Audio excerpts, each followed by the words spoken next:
Hey, what's going on, guys? My name's Jeremy Smith. Welcome back to my channel. There is no back because I haven't done this before, so welcome to my channel. I just wanted to share some thoughts about this whole Lindsay Clancy and Patrick Clancy situation, debacle, tragedy, and basically horror story. It's terrible.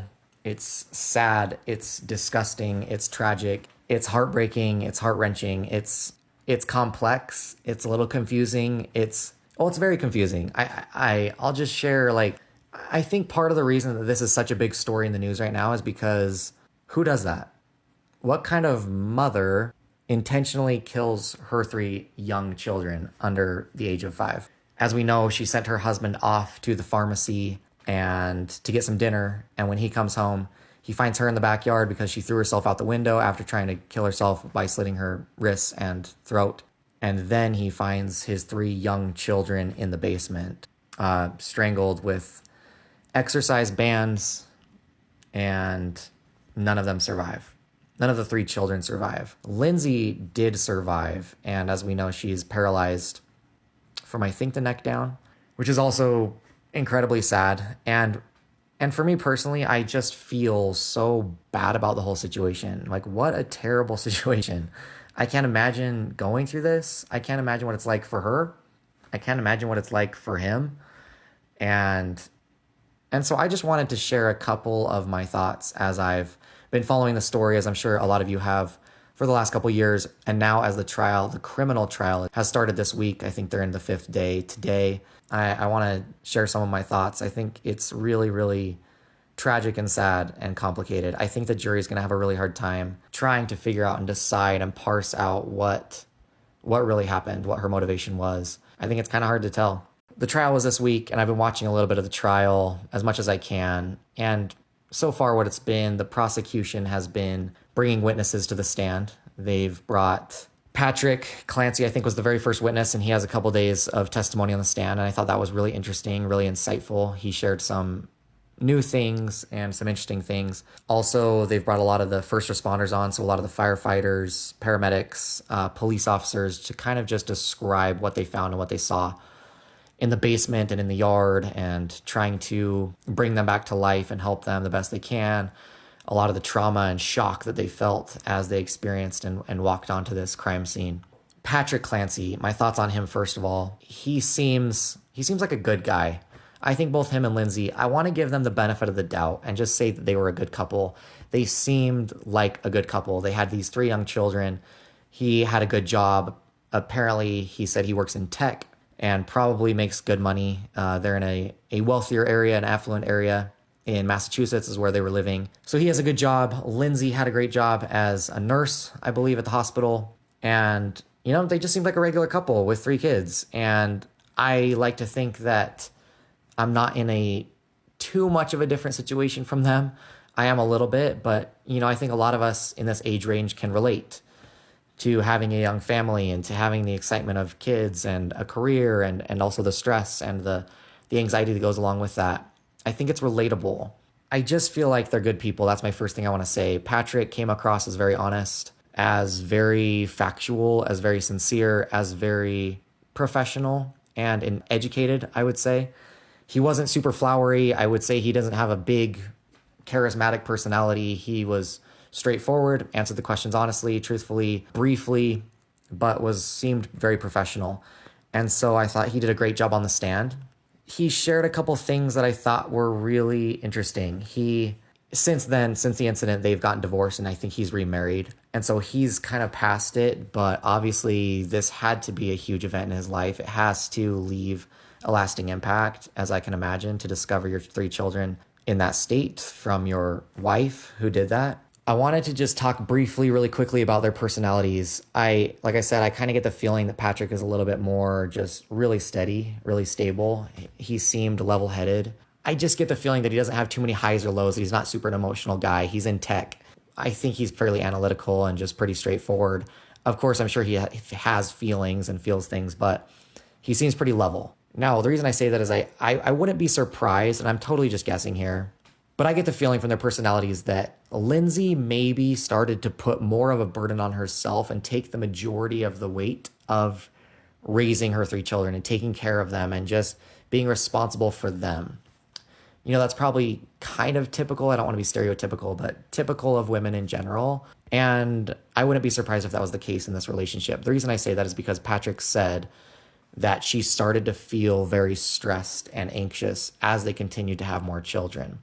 It sounds like after each of their children, she went on maternity leave from her nursing job for about 18 weeks each. And nearing the end of those 18 weeks, he mentioned that each time she would get very stressed out. It sounded like she would get stressed and anxious, and that, you know, maybe the returning back to work on top of being a mom and taking care of all her responsibilities was just a lot. I don't know if she had these feelings before she had the children, that work just kind of stressed her out and she was anxious about it, or if it kind of started with her children. I'm not really sure about that. I would imagine that there's a history of some of that in her life, and I'd be interested to know that. I don't know if we'll get any idea into her history and past, if this was something that happened since childhood as she was stressed out and anxious, or if it started, you know, as she growing older in high school and college. I don't know. I think it would tell a little bit more about maybe what was going on in her mind as she did this. But from what Patrick said, it started to get more and more as she started to have more kids. And I think moms can probably relate to that. I think that maybe makes sense. And maybe it was a little bit more for her. You know, moving on to the drugs and prescriptions that she was on, she was obviously meeting with professionals. She had mental health problems, postpartum depression, postpartum psychosis, as they say, which can lead to very harmful and intrusive thoughts that I think it sounds like she was scared of. Sounds like she was trying to take care of it. Sounds like they were both very aware of what was going on. She was meeting with mental health professionals and medical professionals. He was aware of who she was meeting with, the drugs that she was on. I mean, the prosecutor pulled out a bag of bottles, multiple bottles of medication that she was on. And it may have been for, you know, a few months at a time, and then here and there trying to figure out what was the best thing to help her. And it sounds like it just continued to get worse. It just continued to progress. Her issues and her problems continued and they escalated. I don't know if any of the medication helped her at all. It sounds like she was continuing to lose more sleep at night. For a little bit, they were sleeping in separate beds because she just needed some space to be able to try to get more sleep. So stressing her out. I'm sure that's not easy on him with his career and her having to take care of the kids on top of that and going to work. It just sounds like it was a lot. It was overwhelming and maybe just put her over the edge so much that it turned into psychosis. I don't know. I'm here along for the ride with all of you to try to figure out exactly where things went wrong. And like I said, I'm only into the first week of the trial. And so more things I think are going to come out where the defense is going to bring more of the mental health issues into the forefront. They're going to bring more mental health and medical experts in, I imagine, to testify of how these things can happen, how it can affect somebody, all these medications together, as well as how it interplays with being a mother, stressed out mother with some of these mental health problems. So I'll be interested, as I'm sure you will, to hear more about that. Anyway, kind of back to the personalities. I would imagine that it kind of seems like she has a personality to kind of take on a lot of the load, which probably led to some of this, I would imagine. One thing that stands out to me really strongly in this whole story and situation, and while Patrick was testifying, he mentioned a voice that Lindsay told him that she heard, because I think after the murders, he was talking to her and he asked her what was going on, why she did this. And she said that she heard a male voice tell her, I'm paraphrasing, but tell her that this was her last chance. This was her last opportunity to take the kids' lives and then to take her own life, to get out of the situation. So we know that she heard a voice. Now, I don't know if this was the first time she heard the voice or if she had heard it months leading up to this situation or years before. I'm not really sure. I think she may have been struggling with some of these voices before, but I don't think Patrick knew about it before that. I think he may have known that she had some intrusive thoughts about maybe harming her children, but I don't think the actual voice, this male voice, he had known about until after the fact. Did she know about this, or I should say, did she think about this voice after the fact as an excuse for what she did? Or was this a real voice that she heard? We don't really know. And I'm not here to say that she lied necessarily, but I think that's something that some people have wondered. Is she just making this up to cover herself now with the voice? I'm not here to say that she didn't hear a voice. I think that that's a real thing that people do experience. But it's interesting that it was only spoken about after the fact. And so that's something to keep in mind. I think there's a couple things going on that's going to happen in this case. They're going to have to figure out basically two things. The jury, they're going to have to decide, was she responsible for this herself? Did she want to murder her children and take her own life? Is she culpable of this? Or how much did mental health problems and psychosis play into this, the thing that she did? I think that's a very tough decision to make. I hope that the defense and the prosecutors bring forth a lot of good information so that we can know what really was going on inside her head. I think that this is tragic. I think it's tragic in every way.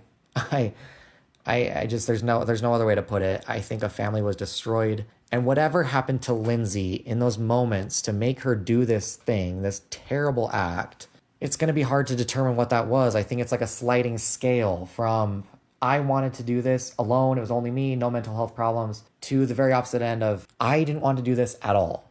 I had no intentions of doing this. My mental health, the medications, all of these things just led me to this point, and the voice led me to this absolutely terrible act, and she didn't want to do it. She had no choice in the matter. I think those are very difficult things for the court to prove, for juries to determine. I'm glad I'm not on the jury. I think that would be very sad, very difficult, really hard decisions to make. I just want to say, like, I really do feel bad for Lindsay. I think that she got the really crap short end of the stick. I see a lot of people online slamming her because she's a terrible, evil murderer mom and she had it out for these children. I do agree. I mean, what she did was absolutely terrible, completely wrong and horrible in every way, for sure. And she definitely should be held accountable to an extent. But how much so is hard to determine.